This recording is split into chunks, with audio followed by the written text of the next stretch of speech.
Last part આપણો 2024ના પેપરનો, અને આની સાથે આપણા PYQs બધા પતી જશે. શ્યામજી કૃષ્ણ વર્મા વિશે નીચેના વિધાનો ધ્યાને લો. તેમને લંડનમાં ઇન્ડિયા હાઉસની સ્થાપના કરી અને એક અંગ્રેજી માસિક ધ ઇન્ડિયન સોશિયોલોજિસ્ટ શરૂ કર્યું હતું. તેમણે લંડનમાં ઇન્ડિયન હોમ રૂલ સોસાયટીની સ્થાપના કરી હતી અને તેઓ આર્ય સમાજ સાથે સંકળાયેલા હતા. પહેલું, બીજું, ત્રીજું કે પછી બધા જ સાચા છે. સાચા વિધાનો આપણે કહેવાના છે. તો બધા જ વિધાન સાચા છે. લંડનમાં ઇન્ડિયા હાઉસની સ્થાપના 1905માં ધી ઇન્ડિયન સોશિયોલોજિસ્ટ નામનું સાપ્તાહિક પણ શરૂ કર્યું તથા ઇન્ડિયન હોમ રૂલ સોસાયટીની સ્થાપના કરી. તેઓ સ્વામી દયાનંદ સરસ્વતીના શિષ્ય હતા અને આર્ય સમાજ સાથે ગાઢ રીતે જોડાયેલા હતા. ગાંધીજીના પુસ્તકો વિશે હિન્દ સ્વરાજ એ મૂળ ગુજરાતીમાં છે અને સત્યના પ્રયોગો મૂળ ગુજરાતીમાં છે. ગાંધીજીના 2 પુસ્તક આપેલા છે. તે કઈ ભાષામાં છે તે જણાવવાનું છે. બંને ગુજરાતીમાં છે કે નહીં. ફક્ત 1, 2, બંને, એક પણ નહીં. તો બંને વિધાન સાચા છે. ગાંધીજીએ હિન્દ સ્વરાજ 1909માં ઇંગ્લેન્ડથી દક્ષિણ આફ્રિકા જતા જહાજમાં ગુજરાતી ભાષામાં લખ્યું હતું. સત્યના પ્રયોગો મૂળ ગુજરાતીમાં યરવાડા જેલ દરમિયાન લખાઈ હતી. આ તેમની આત્મકથા પણ છે. સત્યના પ્રયોગો ગાંધીજીની આત્મકથા પૂછે તો આ જ આવશે. રોલેટ એક્ટ વિશે નીચેના વિધાનો ધ્યાને લો. આ કાયદાનો ઉદ્દેશ્ય સરકારી સત્તાવાળાઓ અસાધારણ સત્તાઓ આપીને ક્રાંતિકારી પ્રવૃત્તિ ઘટાડવાનો હતો. ગાંધીજીએ 13મી એપ્રિલ 1919ના રોજ રોલેટ એક્ટ વિરુદ્ધ રાષ્ટ્રવ્યાપી હડતાલનું એલાન આપ્યું હતું. કયા વિધાન સાચા છે? 1, 2, બંને, એક પણ નહીં. તો ફક્ત પહેલું વિધાન છે તે સાચું છે. ક્રાંતિકારી પ્રવૃત્તિને ડામવા માટે એટલે કે દબાવી દેવા માટે નો અપીલ, નો વકીલ, નો દલીલ, આ રીતનું એક વિધાન રોલેટ એક્ટના અમલ માટે આ પ્રકારનું એક વિધાન બહાર પાડવામાં આવ્યું હતું રોલેટ એક્ટ માટે. એ એક્ટમાં એવા અમુક રૂલ્સ હતા જેમાં આ યથાર્થ થતું હતું, ચરિતાર્થ થતું હતું વિધાન. બીજું વિધાન છે તે ખોટું છે. ગાંધીજીએ રાષ્ટ્રવ્યાપી આંદોલનનું એલાન 6 એપ્રિલ 1919ના રોજ આપ્યું હતું. 13 એપ્રિલે જલિયાવાલા બાગ હત્યાકાંડ થયો હતો. કેબિનેટ મિશન યોજના 1946 વિશે નીચેના વિધાનો ધ્યાને લો. તેને પાકિસ્તાનમાં માટેની માંગને ફગાવી દીધી. તેને બંધારણ સભાની યોજના ઘડી. શરૂઆતમાં કોંગ્રેસ અને મુસ્લિમ લીગ બંને દ્વારા આ યોજના સ્વીકારવામાં આવી હતી. ફક્ત 1, 3, 2, 3 કે પછી બધા જ. તો બધા વિધાન સાચા છે. માર્ચ 1946માં બ્રિટિશ સરકાર દ્વારા પેથિક લોરેન્સ, સ્ટેફર્ડ ક્રિપ્સ અને એવી એલેક્ઝાન્ડરને ભારત મોકલવામાં આવ્યા. મિશને નોંધ્યું અલગ પાકિસ્તાન બનાવવાથી સંચાર, સંરક્ષણ અને લઘુમતીઓનો પ્રશ્ન જે છે તે જટિલ બની જશે. તેથી સાર્વભૌમ જે પાકિસ્તાનની માંગ હતી તેને ફગાવી દીધી. મિશને એક બંધારણ સભા એટલે કે કોન્સ્ટિટ્યુઅન્ટ એસેમ્બલી ભારત માટે એક બંધારણ સભાની રચના કરવાની ભલામણ કરી અને તેમને સભ્યો જે હતા તે પરોક્ષ ચૂંટણીથી પસંદ કરવાના હતા તેની પણ ભલામણ કરી. એટલે પરોક્ષ ચૂંટણીથી બંધારણ સભા બનાવવાની તેમને એક ભલામણ કરી હતી. 6 જૂન 1946ના રોજ મુસ્લિમ લીગે, 24 જૂન 1946ના રોજ કોંગ્રેસે આ યોજનાનો સ્વીકાર કર્યો હતો.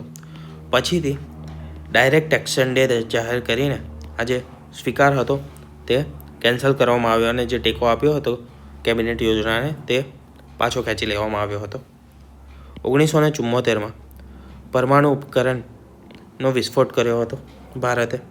1975માં રાષ્ટ્રીય કટોકટીની જાહેરાત કરવામાં આવી હતી. ફક્ત 1, 2, બંને, એક પણ નહીં. તો બંને વિધાનો સાચા છે. 18 મે 1974ના રોજ વડાપ્રધાન ઇન્દિરા ગાંધીના સમયમાં રાજસ્થાનના પોખરણ ખાતે ભારતનું પ્રથમ શાંતિપૂર્ણ પરીક્ષણ થયું હતું અને તેને નામ આપવામાં આવ્યું હતું સ્માઇલિંગ બુદ્ધા. એક મિનિટ. સ્માઇલિંગ બુદ્ધા તેનું નામ હતું.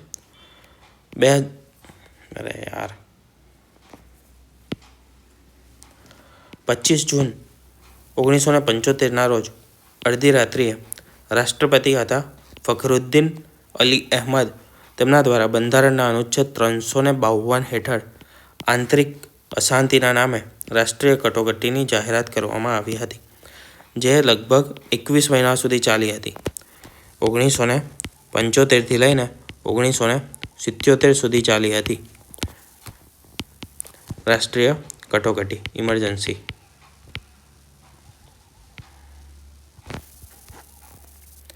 પૂર્ણ સ્વરાજનો ઠરાવ કરવામાં આવ્યો તે લાહોર અધિવેશન કોની અધ્યક્ષતામાં યોજાયું હતું? મોતીલાલ નહેરુ, જવાહરલાલ નહેરુ, સરદાર પટેલ, મહાત્મા ગાંધી. પૂર્ણ સ્વરાજનો ઠરાવ જવાહરલાલ નહેરુના અધ્યક્ષતામાં યોજાયેલા અધિવેશનમાં સ્વીકારવામાં આવ્યો હતો. ડિસેમ્બર 1929માં લાહોર ખાતે રાવી નદીના કિનારે આ અધિવેશન યોજાયું હતું. ક્યાં યોજાયું હતું? લાહોર અધિવેશન હતું. આ પહેલાં કોંગ્રેસ ડોમિનિયન સ્ટેટ એટલે કે સ્વાયત્ત રાજ્યની માંગણી કરતી હતી, પરંતુ આજે અધિવેશનમાં પ્રથમવાર પૂર્ણ સ્વરાજ એટલે કે સંપૂર્ણ આઝાદીનો લક્ષ્યાંક નક્કી કરવામાં આવ્યો. તો યાદ રાખજો, ઘણું ઇમ્પોર્ટન્ટ છે. અધિવેશન 1929નું છે. ક્યાં ભરાયું હતું? લાહોરમાં ભરાયું હતું. અને અધ્યક્ષ કોણ હતા? તો જવાહરલાલ નહેરુ જે હતા તે અધ્યક્ષ હતા. અને તેમાં ઠરાવ કયો કરવામાં આવ્યો હતો? તો ઠરાવ હતો પૂર્ણ સ્વરાજનો. એક મિનિટ. પૂર્ણ સ્વરાજનો ઠરાવ પસાર કરવામાં આવ્યો હતો પ્રથમ વખત. 26 જાન્યુઆરી 1930ને પ્રથમ સ્વાતંત્ર્ય દિન તરીકે ઉજવવાનું નક્કી કરવામાં આવ્યું, જેની યાદમાં આજે આપણે 26મી જાન્યુઆરીને પ્રજાસત્તાક દિવસ તરીકે ઉજવણી કરીએ છીએ. આ વખતે પણ પૂછવાની શક્યતા રહે છે. 26મી જાન્યુઆરી નજીક જ છે, તેના કારણે અલગ રીતે પૂછાઈ શકે છે. 26મી જાન્યુઆરીના પરિપ્રેક્ષમાં પણ આ પ્રશ્ન બની શકે છે. આ બન્યો હતો ડાયરેક્ટ લાહોર અધિવેશનની અધ્યક્ષતામાં પૂર્ણ સ્વરાજના ઠરાવ પરથી. તમને એવું પૂછી શકે છે કે 26મી જાન્યુઆરીને પ્રજાસત્તાક દિન તરીકે કેમ ઉજવવામાં આવે છે, કયા કારણસર ઉજવવામાં આવે છે, કાં તો પછી પ્રથમ સ્વતંત્રતા દિન તરીકે કઈ રીતે ઉજવવાનું ક્યારે નક્કી કર્યું સૌ પ્રથમ વખત 26મી જાન્યુઆરીને. બરાબર, કોઈ પણ રીતે ક્વેશ્ચન બની શકે છે. મહાત્મા ગાંધી વિશે નીચેના વિધાનો ધ્યાને લો. ભારત આવતા વર્ષે તેમણે દક્ષિણ આફ્રિકામાં રંગદ્વેષના વિરોધમાં આંદોલન ચલાવ્યું હતું. 1915માં ભારત પરત આવ્યા અને બીજા જ વર્ષે ભારતીય રાષ્ટ્રીય કોંગ્રેસના અધ્યક્ષ બન્યા હતા. ફક્ત એક અને બે બંનેમાંથી એક પણ નહીં. તો ફક્ત પહેલું વિધાન સાચું છે. ગાંધીજી દક્ષિણ આફ્રિકામાં નાતાલ ઇન્ડિયન કોંગ્રેસની સ્થાપના કરી. એશિયાટિક રજિસ્ટ્રેશન એક્ટ વિરુદ્ધ સત્યાગ્રહ કર્યો હતો. ગાંધીજી 9 જાન્યુઆરી 1915ના રોજ ભારત આવ્યા હતા. તેઓ કોંગ્રેસના અધ્યક્ષ તેના બીજા વર્ષે એટલે કે 1916માં નહોતા બન્યા, પરંતુ 1924માં બેલગામ અધિવેશન હતું ત્યારે અધ્યક્ષ બન્યા હતા ગાંધીજી. અને ગાંધીજી તેમના સમગ્ર જીવનકાળમાં માત્ર એક જ વખત કોંગ્રેસના અધ્યક્ષ બન્યા છે. તે કયું છે? તો તે છે 1924નું અધિવેશન. ક્યાં ભરાયું હતું? તો બેલગામમાં ભરાયું હતું. બેલગામ. સરદાર પટેલ વિશે નીચેના વિધાનો ધ્યાને લો. તેમનો જન્મ કરમસદ ખાતે થયો હતો. તેઓ બારડોલી સત્યાગ્રહનું નેતૃત્વ પૂરું પાડ્યું હતું. 1, 2 બંને પણ નહીં. તો જવાબ છે ફક્ત 2. જેણે પણ વિચાર્યું હશે કે 1 અને બંને સાચા છે, એ બધા ખોટા પડ્યા હશે. કારણ કે એક નાની વસ્તુ જીપીએસસી અહીંયા રમી ગયું. શું છે? તો સરદાર પટેલનું વતન જે છે તે કરમસદ હતું. તેમનું વતન કરમસદ ગણાય છે, પરંતુ તેમનો જન્મ 31 ઓક્ટોબર 1975ના રોજ તેમના મોસાળમાં જે નડિયાદ હતું તેમનો જન્મ થયો છે નડિયાદમાં. જન્મ પૂછે તો તે આવશે નડિયાદ. વતન પૂછે તો કરમસદ. વતન શું આવશે? વતન કરમસદ આવશે, યાદ રાખજો. પછી બીજી વસ્તુ તો 1928માં સુરતના બારડોલીમાં મહેસૂલના વધારાના વિરુદ્ધ તેમણે સફળ આંદોલન કર્યું હતું, અને આ જીત બાદ ત્યાંની જે મહિલાઓ હતી મહિલાઓએ વલ્લભભાઈને સરદારનું બિરુદ આપ્યું હતું. જૂનાગઢમાં આવેલું જે ગિરનારનો શિલાલેખ છે તેના વિશે વિધાનો ધ્યાને લેવાના છે. તે સુદર્શન તળાવનો ઇતિહાસ વર્ણવે છે.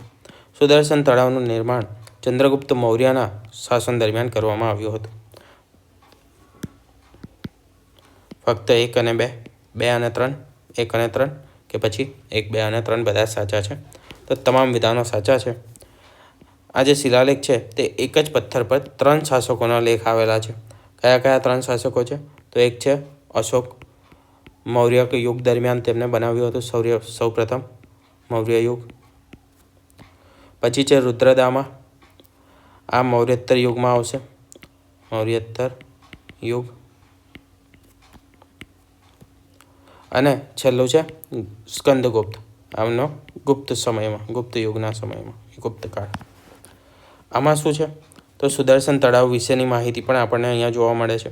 ચંદ્રગુપ્ત મૌર્યનો સુબહ પુષ્યગુપ્ત દ્વારા સિંચાઈ માટે આ તળાવ બાંધવામાં આવ્યું હતું. ત્યારબાદ અશોકના સુબા તુસ્ફાકે તેમાંથી નહેરો કાઢી હતી. રુદ્રદામાનો લેખ તે સંસ્કૃતમાં છે, અને તળાવ તૂટી જવાના કારણે રુદ્રદામાએ પોતાના ખર્ચે ત્યાં સમારકામ કરાવ્યું હતું એ વિગત આપે છે. અશોકે તેની આજ્ઞાઓ પણ કોતરાવી છે. બ્રાહ્મી લિપિ અને પ્રાકૃત ભાષામાં અશોકની 14 ધર્માજ્ઞાઓ અહીંયા આગળ કોતરેલી છે. LED એટલે કે લાઇટ એમિટિંગ ડાયોડ વિશે નીચેના વિધાનો ધ્યાને લેવાના છે. LED તેમની મોટાભાગની ઉર્જા દ્રશ્ય પ્રકાશ એટલે કે વિઝિબલ લાઇટમાં રૂપાંતરિત કરે છે.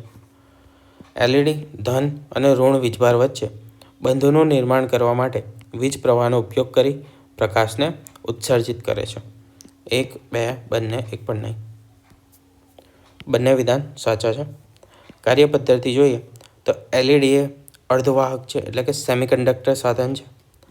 જ્યારે આ સેમિકન્ડક્ટરમાંથી વીજ પ્રવાહ પસાર થાય ત્યારે ઇલેક્ટ્રોન હોલ્સ સાથે પુનર્સંયોજિત થાય છે. ઇલેક્ટ્રોન જે છે તે આ ઇલેક્ટ્રોન છે એવું માનીએ, E- અને અહીંયા આગળ હોલ્સ છે. તો વીજ પસાર થવાથી એટલે કે પ્રવાહ પસાર થવાથી વીજ પ્રવાહ આ જે ઇલેક્ટ્રોન્સ છે તે હોલ સાથે પુનઃ રીતે ફરીથી જોડાઈ જશે અને ફોટોનને એમિટ કરશે.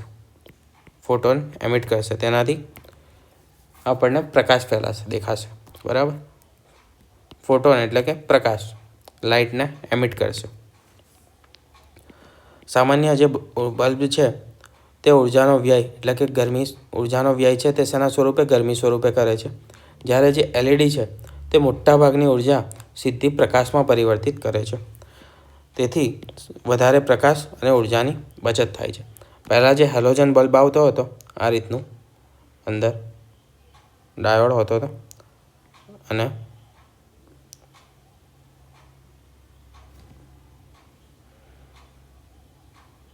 આ જે બલ્બ હોતો હતો તે 2 રીતે ઉર્જાનું, એની અંદર જ્યારે પ્રકાશ આપણે વીજ પ્રવાહ જાય, બરાબર, વીજ પ્રવાહ જ્યારે અંદર ટ્રાન્સફર થાય ત્યારે 2 રીતે આ ઉર્જાનું રૂપાંતરણ થતું હતું.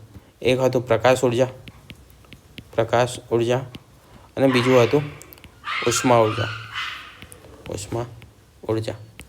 જ્યારે જે LED છે તેમાં ઉષ્મા ઉર્જા ઘણી ઓછી રિલીઝ થાય છે. સૌથી વધુ પ્રમાણિક કોનું હોય છે? તો પ્રકાશ ઉર્જાનું હોય છે. એટલે કે પ્રકાશ ઉર્જામાં સૌથી વધારે જે વીજ પ્રવાહ છે તેનું સૌથી વધારે રૂપાંતરણ પ્રકાશ ઉર્જામાં થાય છે. સાબુના પરપોટા જ્યારે સૂર્યપ્રકાશમાં જોવામાં આવે ત્યારે શાના કારણે તે રંગીન દેખાય છે? પ્રકાશનું વિસર્જન, પ્રકાશનું વ્યતિકરણ, પ્રકાશનું વક્રીભવન કે પછી પ્રકાશનું વિવર્તન?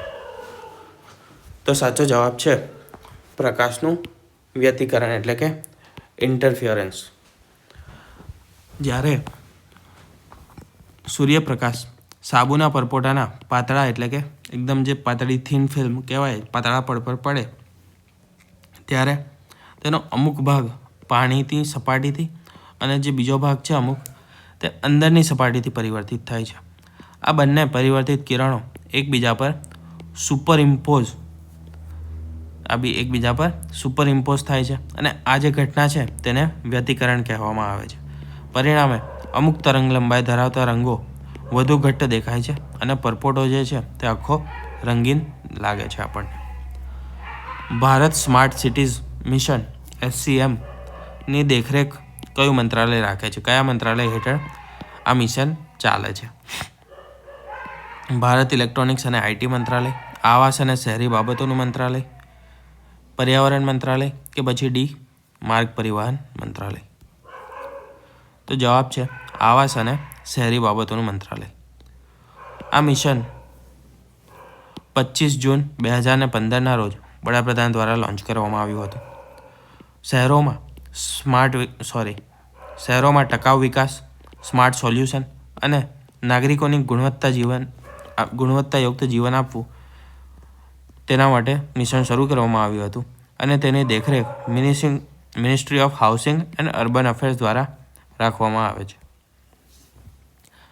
NIDMનું પૂરું નામ શું છે? National institute of disaster management, national institute of drought management, national institute of disaster mitigation કે પછી national institute of drought mitigation? તો તેનું પૂરું નામ છે national institute of disaster management. Bharat સરકારના ગૃહ મંત્રાલય હેઠળની આ એક સંસ્થા છે જેનું કામ આપત્તિ વ્યવસ્થાપન ક્ષેત્રે તાલીમ, સંશોધન અને દસ્તાવેજીકરણ કરવાનું છે. તેની સ્થાપના ડિઝાસ્ટર મેનેજમેન્ટ એક્ટ 2005 હેઠળ કરવામાં આવી છે. ગ્લોબલ પોઝિશનિંગ સર્વિસ એટલે કે GPS તરીકે આપણે જેને ઓળખીએ છીએ તે GPSનો સિદ્ધાંત શેના પર આધારિત છે? પ્રસારણ, ત્રિપક્ષીય કે ઉન્મૂલન કે પછી વૈશ્વિકીકરણ? તો તે ત્રિપક્ષીય પર આધારિત છે. GPS કેવી રીતે કામ કરે છે? તો અવકાશમાં રહેલા ઉપગ્રહો સતત સિગ્નલ મોકલે છે. તમારો ફોન કે પછી GPS સાધન આ સિગ્નલને કેચ કરે છે એટલે કે સિગ્નલ મેળવે છે. ત્યાર પછી ત્રિપક્ષીયકરણ એટલે કે ટ્રાઇલેટરેશન. તમારું ચોક્કસ સ્થાન જાણવા માટે GPS રિસીવરને ઓછામાં ઓછા 3 ઉપગ્રહોના અંતરની જરૂર પડે છે. ઊંચાઈ જાણવા માટે 4, બરાબર. જગ્યા જાણવા માટે કેટલા ઉપગ્રહો જોઈએ? 3 ઉપગ્રહો જોઈએ. અને ઊંચાઈ પણ જાણવી હોય, આ જગ્યાએ છે પણ આ જગ્યાએ કયા ફ્લોર પર છે? કોઈ બિલ્ડિંગમાં હોય માણસ, બરાબર, આ બિલ્ડિંગ છે તો ખબર પડી ગઈ કે આ જગ્યાએ છે. બિલ્ડિંગ જે જગ્યાએ છે તે જગ્યાએ ખબર પડી ગઈ, પરંતુ કયા ફ્લોર પર છે તે પણ જાણવું હોય તો 4 ઉપગ્રહોની જરૂર પડે. 3 ઉપગ્રહોથી અંતર માપી જ્યારે ત્રણેય ગોળાકાર વિસ્તારોને છેદે તે બિંદુ તમારું સ્થાન નક્કી કરે છે. આ એક ગાણિતિક પ્રક્રિયા છે જેને આપણે ત્રિપક્ષીય અથવા તો ટ્રાઇલેટરેશન તરીકે ઓળખીએ છીએ. રિમોટ સેન્સિંગ એટલે કે દૂર સંવેદન નીચેના પૈકી કયા વિધાનો સાચા છે તે ધ્યાને લેવાનું છે? પ્રોફેસર પિસારોથરામ પિસારોટીને ભારતમાં રિમોટ સેન્સિંગના પિતા ગણવામાં આવે છે. નાળિયેરીના મૂળિયા કરમાવાના રોગને રિમોટ સેન્સિંગથી શોધી કાઢનાર તેઓ સૌપ્રથમ વ્યક્તિ હતા.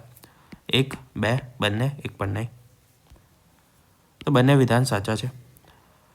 પ્રોફેસર પિસારોટી ભારતના એક જાણીતા ભૌતિકશાસ્ત્રી અને હવામાનશાસ્ત્રી હતા. તેમને રિમોટ સેન્સિંગના પિતા માનવામાં આવે છે કારણ કે ઇસરોમાં આ ટેકનોલોજીના પાયો નાખ્યો હતો તેમને. 1970ના દાયકામાં તેમને કેરળમાં નારિયેળીના જે વૃક્ષો હતા તેમાં રૂટ વીટ ડિસીઝ એટલે કે મૂળિયા કરમાવાનો જે રોગ હતો તેને હેલિકોપ્ટર પર લગાવેલા કેમેરા રિમોટ સેન્સિંગ દ્વારા શોધી કાઢ્યો હતો. આ ટેકનોલોજીનો ખેતીમાં પ્રથમ સફળ પ્રયોગ હતો. સર જગદીશચંદ્ર બોઝ વિશે વિધાનો ધ્યાને લેવાના છે. તેઓ રેડિયો વિજ્ઞાનમાં અગ્રિમ કાર્ય માટે જાણીતા છે. તેઓ છોડના શરીર વિજ્ઞાનના ક્ષેત્રમાં પણ સંશોધન કર્યું છે. 1, 2, બંને, 1 પણ નહીં. તો બંને વિધાનો સાચા છે. જેસી બોઝે માર્કોની પહેલાં વાયરલેસ સિગ્નલ્સ એટલે કે રેડિયો તરંગો પર પ્રયોગો કર્યા હતા. તેમણે મિલીમીટર તરંગો પર સંશોધન કર્યું જે આજના 5G નેટવર્કમાં પણ પાયારૂપ છે. તેમણે સાબિત કર્યું કે છોડમાં પણ સંવેદના હોય છે. તેમણે ક્રેસ્કોગ્રાફ ક્રેસ્કોગ્રાફ નામના સાધનની શોધ કરી હતી જે છોડની વૃદ્ધિને માપતું હતું. ડૉક્ટર MS સ્વામીનાથન તેમના કયા યોગદાન માટે ભારતના હરિત ક્રાંતિના પિતા તરીકે ઓળખવામાં આવે છે? અદ્યતન સિંચાઈ પ્રણાલી વિકસાવી, આનુવંશિક રીતે સંશોધિત પાકના ઉપયોગને પ્રોત્સાહન આપ્યું, ઘઉં અને ચોખાની ઉપજ આપતી અને રોગ પ્રતિરોધક જાતોને વિકસાવી, જૈવિક ખેતી પદ્ધતિને દાખલ કરી. તો ઓપ્શન નંબર સી તે સાચો છે. ઘઉં અને ચોખાની ઉપજ આપતી, વધારે ઉપજ આપતી, ઉચ્ચ ઉપજ આપતી અને રોગ પ્રતિરોધક જાતને વિકસાવી હતી. કઈ હતી તે? 1960ના દાયકામાં અનાજની ભારે અછત હતી. તેના કારણે ડૉક્ટર સ્વામીનાથને નોર્મન બોરલોગ સાથે મળીને મેક્સિકન ઘઉંની ઠીંગણી જાતોનું ભારતીય જાતો સાથે સંકરણ કર્યું અને તેમને HYV એટલે કે હાઈ યીલ્ડ વેરાયટીઝ એટલે કે જે વધારે ઉત્પાદન આપતી હોય તે પ્રકારના બીજ વિકસાવ્યા જે ઉપજ વધુ આપતા હતા અને રોગો સામે ટકી રહેતા હતા. આનાથી ભારત અનાજ ક્ષેત્રે આત્મનિર્ભર બન્યું. આધાર વિશે નીચેના વિધાનો ધ્યાને લો. તે UIDAI દ્વારા જારી કરવામાં આવેલ વ્યક્તિગત ઓળખ માટે 16 અંકની સંખ્યા છે. ભારતમાં કોઈપણ જગ્યાએ ઓળખ અને સરનામાના પુરાવા તરીકે તે ઉપયોગી છે. 1, 2, બંને, 1 પણ નહીં. તો ફક્ત બીજું વિધાન સાચું છે. આધાર કાર્ડ એ 12 અંકની વિશિષ્ટ સંખ્યા છે, 16 અંકની નહીં. તમારા આધાર કાર્ડમાં જોજો 12 આંકડા હશે, 12 આંકડાનો એક નંબર હશે, તે ઓળખ નંબર છે. 16 અંક જે છે તે વર્ચ્યુઅલ આઈડી હોય છે, પણ મુખ્ય જે આધાર નંબર છે તે 12 અંકનો જ છે. આધાર કાર્ડનો ઉપયોગ ઓળખના પુરાવા તરીકે એટલે કે આઈડેન્ટિટી પ્રૂફ તરીકે અને સરનામાના પુરાવા તરીકે એટલે કે એડ્રેસ પ્રૂફ તરીકે ભારતમાં સ્વીકાર્ય છે. તે નાગરિક એટલે કે સિટીઝનનો પુરાવો નથી, નાગરિકતાનો પુરાવો નથી. આધાર કાર્ડથી તમારે એ નથી સાબિત કરી શકતા કે તમે ભારતીય છો. એ શાનો પુરાવો છે? તો આઈડેન્ટિટીનો પુરાવો છે તમારી, અને તમારો એડ્રેસ પ્રૂફ તરીકે તમે એનો ઉપયોગ કરી શકો છો કે તમે આ જગ્યાએ રહો છો, એમાં એડ્રેસ આપેલું હોય તો એનાથી એ તમે પુરવાર કરી શકો છો. ભારત સ્ટેટ એટલે કે BS સ્ટેજ 6 ઉત્સર્જન ધોરણો વિશે નીચેના પૈકી વિધાનો ધ્યાનમાં લેવાના છે. 2 વિધાન આપ્યા છે. ગેસોલિન ડીઝલમાં એન્ટી નોકિંગ એજન્ટ તરીકે સલ્ફર ઉમેરવામાં આવે છે. BS 6 એ ગેસોલિન અને ડીઝલ માટે સલ્ફરની માત્રા 10 ppm નક્કી કરેલી છે. 1, 2, બંને, 1 પણ નહીં. ફક્ત બીજું વિધાન સાચું છે. સલ્ફર એ એન્ટી નોકિંગ એજન્ટ નથી, તે ઇંધણને કુદરતી રીતે રહેલી અશુદ્ધિ છે. ઇંધણમાં સલ્ફરના એક કુદરતી રીતે અશુદ્ધિ રહેલી છે, જેના કારણે પોલ્યુશન વધે છે. એન્ટી નોકિંગ માટે પહેલાં સીસુ એટલે કે લીડ વપરાતું હતું, હવે બેન્ઝીનનો ઉપયોગ કરવામાં આવે છે. સલ્ફર પ્રદૂષણમાં વધારો કરે છે સલ્ફર, તો બરાબર છે. BS 6માં સલ્ફરની માત્રા 50 ppm હતી. BS 4માં સલ્ફરની માત્રા 50 ppm હતી, જે BS 6માં ઘટાડીને 10 ppm કરવામાં આવી છે. આનાથી પ્રદૂષણમાં ધરખમ ઘટાડો થશે. મીનામાટા જે રોગ છે, મીનામાટા ડિસીઝ, તેને કયા પદાર્થના સંપર્કમાં આવવાથી થાય છે? આર્સેનિક, પારો, સીસુ કે પછી કેડમિયમ? તો પારો એટલે કે મર્ક્યુરી તરીકે આપણે ઓળખીએ. આ રોગ સૌપ્રથમ જાપાનના મીનામાટા શહેરમાં થયો હોવાથી જાપાનના મીનામાટા શહેરમાં જોવા મળ્યો હતો, અને ફેક્ટરી દ્વારા દરિયામાં છોડાયેલા જે પારા છે, પારો દરિયામાં છોડવામાં આવતો હતો, મિથાઇલ મર્ક્યુરી, તેનાવાળી માછલીઓને ખાવાથી હજારો લોકોના ચેતાતંત્ર એટલે કે નર્વસ સિસ્ટમ ખરાબ અસર પડી હતી. ઇતાઈ જે રોગ છે તે કેડમિયમથી થાય છે. તો કેડમિયમથી થતો રોગ પૂછે તો તે છે ઇતાઈ. કઈ તકનિકમાં ભારતની આત્મનિર્ભરતા માટે પરમ સુપર કમ્પ્યુટર વિકસાવવામાં આવ્યા હતા? AI, machine learning, high performance computing કે પછી ડેટા સ્ટોરેજ? તો સાચો જવાબ છે હાઈ પરફોર્મન્સ કમ્પ્યુટિંગ. જ્યારે અમેરિકાએ ભારતને સુપર કમ્પ્યુટર ક્રાય આપવાની ના પાડી ત્યારે ભારતે સીડેક પુણે દ્વારા સ્વદેશી સુપર કમ્પ્યુટર બનાવવાનું નક્કી કર્યું. 1991માં પ્રથમ સુપર કમ્પ્યુટર પરમ 8000 લોન્ચ કર્યું. પરમ 8000 બન્યું અને હાઈ પરફોર્મન્સ કમ્પ્યુટિંગના ક્ષેત્રે ભારતની મોટી સિદ્ધિ હતી તે. સાયબર સુરક્ષા માટે જાહેર ક્ષેત્રમાં કઈ એજન્સી મુખ્યત્વે જવાબદાર છે?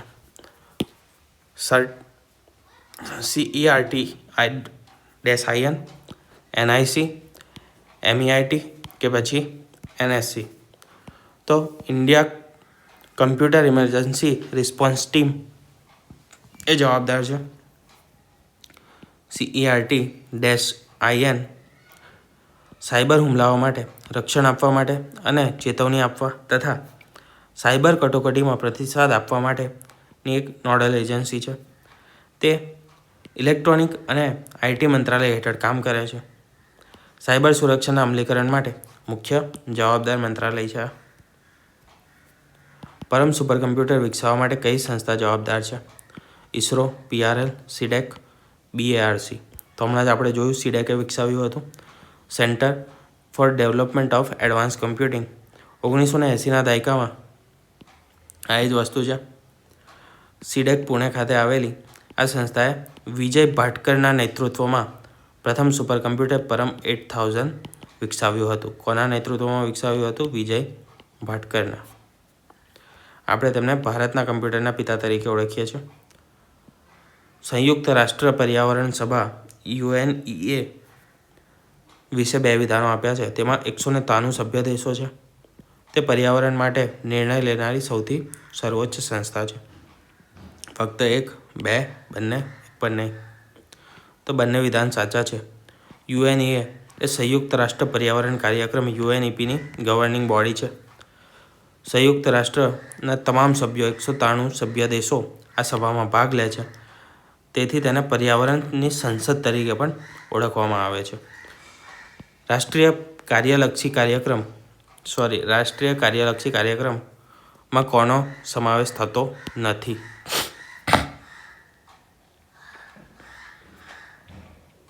તો રાષ્ટ્રીય સૌર મિશન, રાષ્ટ્રીય ટકાઉ નિવાસસ્થાન મિશન, રાષ્ટ્રીય ઇલેક્ટ્રોનિક મોબિલિટી મિશન યોજના, નેશનલ વોટર મિશન? તો જવાબ છે રાષ્ટ્રીય ઇલેક્ટ્રોનિક મોબિલિટી મિશન યોજના જે છે તેનો સમાવેશ થતો નથી. જળવાયુ પરિવર્તન સામે લડવા માટે ભારત સરકારે 2008માં 8 રાષ્ટ્રીય મિશનો જાહેર કર્યા હતા. કયા હતા? પહેલું હતું સોલાર, બીજું હતું ઉર્જા કાર્યક્ષમતા, ત્રીજું ટકાઉ નિવાસસ્થાન, વોટર, હિમાલયની ઇકોસિસ્ટમ, ગ્રીન ઇન્ડિયા, ટકાઉ ખેતી અને 8મું હતું છેલ્લું તે હતું જ્ઞાન વ્યવસ્થાપન. ઇલેક્ટ્રિક મોબિલિટી એ ફેમ યોજના હેઠળ આવે છે. NAPCCના 8 મિશનમાં તેનો સમાવેશ થતો નથી. 8 મિશન છે. એકવાર ફરીથી જોઈ લેજો પોઝ કરીને વિડીયો. IUCN એટલે કે international union for conservation of nature શેના માટે જાણીતું છે? કાર્બન વેપાર, જળવાયુ નિષ્પક્ષતા, જોખમમાં મુકાયેલી પ્રજાતિઓની લાલ સૂચિ એટલે કે રેડ લિસ્ટ કે પછી જળવાયુ સંમેલન? તો આપણને ખબર છે IUCN તેની રેડ લિસ્ટ જાહેર કરે છે. એ રેડ લિસ્ટ શેની હોય છે? તો જોખમમાં મુકાયેલ જે પણ પ્રજાતિઓ છે તેની લિસ્ટ જાહેર કરે છે. રેડ ડેટા બુક IUCN દુનિયાભરની વનસ્પતિઓ અને પ્રાણીઓની સ્થિતિઓનું નિરીક્ષણ કરે છે અને તે પ્રજાતિઓ લુપ્ત થવાની હોય એટલે કે ઘણી ઓછી સંખ્યામાં રહી હોય, બચી હોય, લુપ્ત થવાની અણી પર હોય તે પ્રજાતિઓને રેડ લિસ્ટમાં એડ કરે છે અને તે લિસ્ટ જાહેર કરે છે.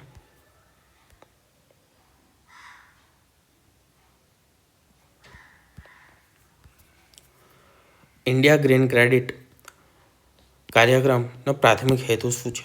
કાર્બન ટ્રેડિંગ, ટકાઉ પર્યાવરણ માટે સ્વૈચ્છિક પ્રયાસોને પ્રોત્સાહિત કરવા, અશ્મિગત ઇંધણના વિકલ્પો, કડક દંડ કરવો. તો ઓપ્શન નંબર બી, ટકાઉ પર્યાવરણના સ્વૈચ્છિક પ્રયાસોને પ્રોત્સાહિત કરવા. લાઈફ અભિયાન, વડાપ્રધાન દ્વારા શરૂ કરાયેલું મિશન લાઈફના ભાગરૂપે ગ્રીન ક્રેડિટ કાર્યક્રમનો અમલ કરવામાં આવ્યો. તે વૃક્ષારોપણ, પાણી બચાવો, કચરા વ્યવસ્થાપન અને પર્યાવરણીય સકારાત્મક કાર્યો માટે વ્યક્તિઓને અને કંપનીઓને ગ્રીન ક્રેડિટ આપીને પ્રોત્સાહિત કરવામાં આવે છે. વંદે ભારત એક્સપ્રેસ વિશે તો પ્રથમ સ્વદેશી બુલેટ ટ્રેન છે, મેક ઇન ઇન્ડિયાનો ભાગ છે. 1, 2 બંને એક પણ નહીં. તો ફક્ત બીજું વિધાન સાચું છે. બુલેટ ટ્રેન તો આપણે હજી ચાલુ જ નથી થઈ. બુલેટ ટ્રેનવાળું વિધાન ખોટું જ હોય. વંદે ભારત એ સેમી હાઈ સ્પીડ ટ્રેન છે. ટ્રેન કોઈ પણ બુલેટ ટ્રેન નથી.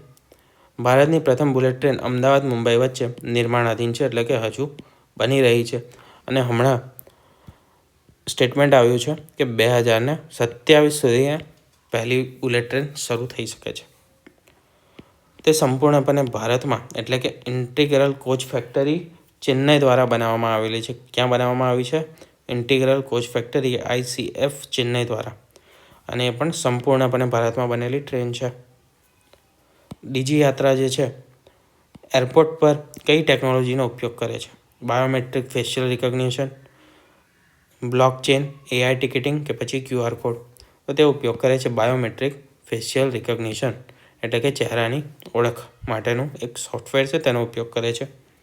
આ ટેકનોલોજી મુસાફરોને એરપોર્ટ પર વારંવાર ટિકિટ, ID બતાવવાની જરૂર રહેતી નથી. તેમનો ચહેરો જ બોર્ડિંગ પાસ તરીકે કામ કરે છે, જે પ્રક્રિયા પેપરલેસ અને ઝડપી બનાવે છે. ગગન નેવિગેશન પ્રણાલી કઈ સંસ્થાએ વિકસાવી છે? ISRO, airport authority of India, એ 1 અને 2 બંને, 3 અને 4 એડ કરવાના રહી ગયા છે અહીંયા. 1 અને 4, 2 અને 3. તે વિકસાવી છે 1 અને 2 બંને. ગગન એટલે કે GPS aided geo augmented navigation ખાસ કરીને વિમાનોના ચોક્કસ નેવિગેશન અને લેન્ડિંગ માટે વિકસાવવામાં આવી છે. અને કઈ 2 સંસ્થાઓએ વિકસાવી છે? તો એક ISRO અને બીજી છે AAI એટલે કે airport authority of India. Phishing આક્રમણનું ઉદાહરણ કયું છે? છેતરીને વ્યક્તિના માહિતી માટે દૂષિત મેલ્સ મોકલવા, સર્વર ઓવરલોડ કરવા, ડેટા એન્ક્રિપ્ટેડ કરીને પૈસા માંગવા, અનધિકૃત પ્રવેશ કરવો. તો છેતરીને વ્યક્તિગત માહિતી જાહેર કરવા સારું દૂષિત મેલ મોકલવા, તે શેનું ઉદાહરણ છે? તો ફિશિંગનું ઉદાહરણ છે. ફિશિંગ એક સાયબર અપરાધ છે જેમાં યુઝર્સને બેંક જેવી દેખીતી નકલી લિંક મોકલીને પાસવર્ડ કે પછી ક્રેડિટ કાર્ડની વિગતો ચોરવામાં આવે છે. એ ફિશિંગમાં આવે છે. જ્યારે ઓપ્શન સી જે છે તે રેન્સમવેરનું ઉદાહરણ છે. ઓપ્શન સી શું છે? તો ડેટા એન્ક્રિપ્ટ કરીને પૈસા માંગવા, તેને શું કહેવામાં આવે છે? શું હતું? રેન્સમવેર.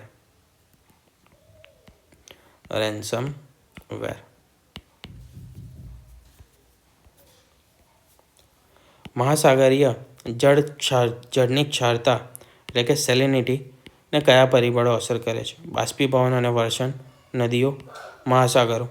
1 અને 2, 2, 3, 4, 1, 3, 4 કે પછી બધા જ? તો બધા જ પરિબળો અસર કરે છે. મેંગ્રોવ જેવી વનસ્પતિઓ દરિયાકાંઠાના વિસ્તારોમાંથી ક્ષારતાના સંતુલનમાં અમુક અંશે ભૂમિકા ભજવે છે. બરાબર? એટલે સેલિનિટીમાં કયા કયા પરિબળો અસર કરે? બાષ્પીભવન, વર્ષણ એટલે કે વરસાદ, નદીઓ, મહાસાગરના પ્રવાહો, બધું જ. બરાબર? તો અહીંયા આપણું PYQs બધા પતી જાય છે 2024ના પેપરના. હવે 2 દિવસ પછી તમારે એક્ઝામ છે, તો એક્ઝામ માટે બેસ્ટ ઓફ લક. 2 દિવસમાં હવે અત્યારે કોઈ નવી વસ્તુ ના કરતા, બરાબર? જે વાંચેલી છે તેને રિવાઇઝ કરી દેજો, રિવાઇઝ કરજો ખાલી. અને કોઈ નવી વસ્તુ નહીં પકડવાની. કોઈ પણ ટૉપિક ગમે એટલો કોઈ એવું કે ઇમ્પોર્ટન્ટ છે, પૂછાઈ ગયું તો પણ નહીં. અને બને તો કાલે ખાલી રિલેક્સ કરજો.